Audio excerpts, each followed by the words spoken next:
Hello and welcome to Beauty by Jen. If you have or if you haven't been here, welcome either way.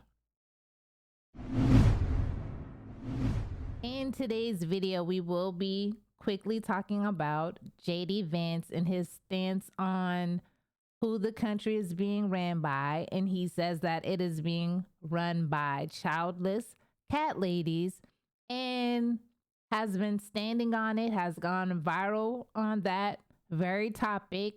And former President Donald Trump is saying that J.D.Vance loves family because of all the backlash that he has been receiving. And former President Trump says that don't worry, everyone, that J.D.Vance loves family. So we'll just take a look at what's been going on. Before we get into it, please like, comment, share, and subscribe to the channel. We are so close to our 8K sub goal, so please help us out. And I just want to know your thoughts about all of this.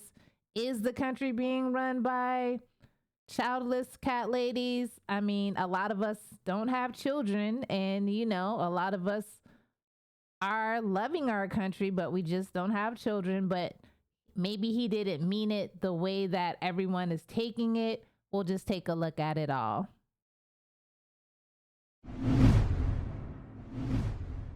At rollout, not going all that well. Senator J.D. Vance of Ohio is standing by his past comments about childless cat ladies. As a reminder, here's what the Republican nominee for VP said back in 2021 when he was running for Senate. We're effectively run in this country via the Democrats, via our corporate oligarchs, by a bunch of childless cat ladies who are miserable at their own lives and the choices that they've made, and so they want to make the rest of the country miserable too. And it's just a basic fact. You look at Kamala Harris, Pete Buttigieg, AOC, the entire future of the Democrats is controlled by people without children. So on Friday, Senator Vance appeared on the Megyn Kelly show to try to defend his comments. Obviously, it was a sarcastic comment. I've got nothing against cats. I've got nothing against dogs. I've got one dog at home, and I love him, Megyn. But look, this is not, people are focusing so much on the sarcasm and not on the substance of what I actually said. And the substance of what I said, Megyn, I'm sorry, it's true. It is true that we become anti-family. It is true that the left has become anti-child. It is simply true that it's become way too hard to raise a family. Not much of a cleanup there. And then Vance also appeared last night on Fox News, where ahead of the interview, this was how he was introduced by host Trey Gowdy. When that interview surfaced, two things leapt to my mind. Those of us who talk for a living make mistakes. We say things that in hindsight we might phrase differently or better or not at all. And then I thought about a stormy day at Reagan National Airport where I met two women desperately trying to get home to South America. I was trying to get home to South Carolina. We spent the whole day together, finally making it to Charlotte, and then somehow we got them on a flight to Houston. They were headed to visit family in South America before returning to their new home called America. And when we parted ways, they said they'd like to pray for me as their way of saying thanks for the day spent together. And I assured them it's too late to help me. But I do have a friend who's expecting, and she got some tough news about her unborn child. Would they please pray for her instead? And they did, and they still do to this day. They're Catholic nuns, childless, dedicated to God, love this country, living lives of service to others. And it's not just Catholic nuns. Some of the finest people I know don't have children. Teachers and guidance counselors and lawyers and doctors, and they love other people's children enough to teach and guide and protect and minister to them. Some people choose not to have children. Others desperately want them, but they can't. In a moment, we'll speak with Senator J.D. Vance. We have never met before, but we have many friends in common who tell me that he is smart and he is talented and he is more than capable. None is perfect, no, not one. That's what the good book says. And the American people are forgiving if we ask. Let's welcome GOP vice presidential candidate Senator J.D. Vance from the great state of Ohio. Welcome, Senator, and thank you for joining us. I've heard from many women, most of whom are conservative, and they would very much like to vote for President Trump and you, But, Senator, they are disappointed. So, nuns and priests aside, do you agree that there are people who very much love this country and are invested in its future, but they also happen to be childless? Oh, of course I believe that, Trey. And if you look at the full context of what I said, it's very clear the Democrats have tried to take this thing out of context and blow it out of proportion, which is what they always do, Trey, because they don't have an agenda to run on themselves. And if you look at what the American people are most concerned about, Trey, it's not an out-of-context quip that I made 3 years ago. It's the fact that Kamala Harris, the border czar, opened the American southern border.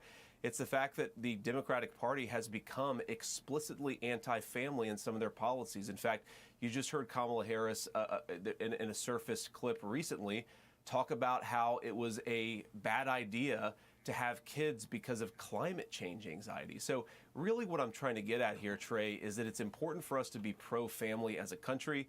Of course, for a whole host of reasons, it's not going to work out for some people. We should pray for those people and, of course, have sympathy for them. I still think that that means we should be pro-family, generally speaking, as a party. And I think that our country has become particularly hard for parents, especially under the policies of Kamala Harris. All right, Senator, I want to ask you about the other part of that again, is making news. But I'm not asking you because it's making news. I'm asking you more because people are calling me who very much would like to support you and President Trump. Dr. Connie Rice does not have children. Neither does my friend, your colleague, Tim Scott. George Washington did not have biological children, and neither did James Madison. So I think you will agree with me that direct offspring are not necessary to be fully invested in the future of this country. Of course not, Trey. I do think that being a parent actually has a profound effect on somebody's perspective, and we should honor and respect that. But there are a whole host of people who don't have children for a whole host of reasons, and they certainly are great people who can participate fully in the life of this country. And that's not what I said, Trey. If you look at what the left has done, they have radically taken this out of context and, in fact, aggressively lied about what I've said. What I do think is true, Trey, and this goes to the heart of what I was talking about 3 years ago in those comments, but it's going to be something I continue to talk about, is that the left has increasingly become explicitly anti-child and anti-family. They've encouraged young families not to have children at all because of concerns over climate change. They've suggested that people who do have children are somehow being selfish, when I think being a parent is actually the most selfless thing that you can do, and again, really does transform your perspective. So this is not a criticism and was never a criticism, Trey, of everybody without children. That is a lie of the left. It is a criticism of the increasingly anti-parent and anti-child attitude of the left. There's one more thing I want to say on this, Trey. I think a lot of parents and a lot of non-parents look at our public policy over the last 4 years and ask, how did we get to this place? How did we get to a place where Kamala Harris is calling for an end to the child tax credit? How did we get to a place where we were masking toddlers years into the pandemic? I think it's because we radically underrepresent the perspective of parents in our public discourse. I'm going to keep on calling that out because I think it's important for parents to have a voice, and I'm proud to be on the ticket with President Trump, I think a real defender of parents and families. So, Jen, efforts to clean that up have failed to this point, to put it mildly. And I think the fact this became a thing on Fox News last night shows this has broken through. This is a real thing that Trump fans now have to deal with. Well, and it does strike me when Vance decided to go on Megyn Kelly, which I'm sure Megyn Kelly is very persuasive in her pitches. She's like, come on my show and clean this up. It's something Trump would have never done, right? Trump would have never apologized or tried to explain. He just would have moved on. But Vance just like keeps digging deeper and deeper into this hole. And it's the kind, I mean, like, look at Trey's own response to it, to talk about, what's he conveying to us in that, in what he said. I mean, first of all, it's a very moving thing about what he said about the nuns, but it also suggests to me he does not think this is a winning ticket, right? When a Fox anchor is going out of their way to distance themselves from the running mate, it does not suggest to me that they think that this is a winning message. And he keeps, he basically apologizes to the cats, is what Vance does.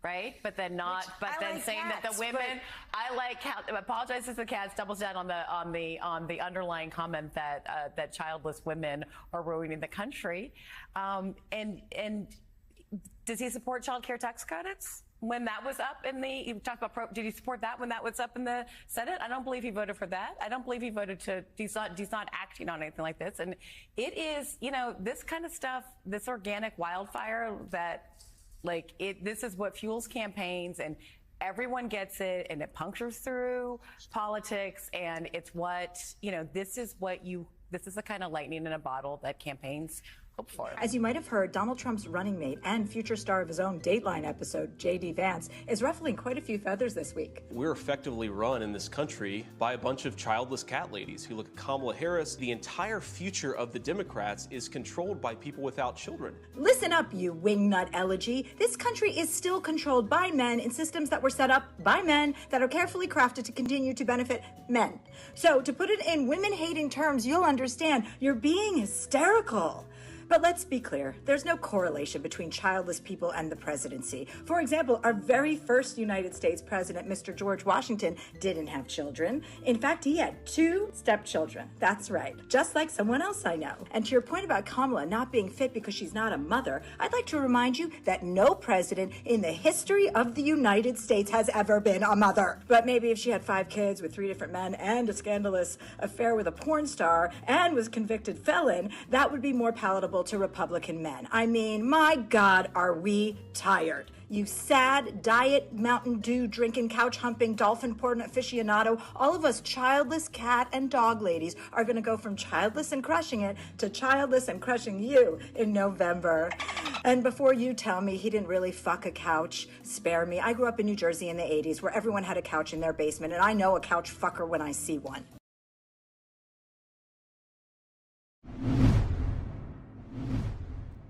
So we all saw that Chelsea was a bit extreme, but look, no matter what side you're on, left, right, liberal, conservative, you have your own choices to make. You have your own choice to vote for whoever it is you want to vote for. It's no reason for us to all get crazy about it. We all make our choices. A lot of people don't have children for many reasons, and I do think that they still love their country. I don't think that them having children or not having children is a reason for them to say, hey, I don't like my country, so I'm not having children. I don't think that has anything to do with it, but we can all make our own decisions. So let me know what your thoughts are about the situation. Drop them down in the comment section. Let's try to get along in the comment section as well, because we all have our own views. Some people are conservative. Some people are liberal. Some people are left. Some people are right. Some people are red. And some people are blue. Let's be adults about it. But I really want to know what your opinions are on the matter. And always please like, comment, share, and subscribe to the channel. And I will see you all next time.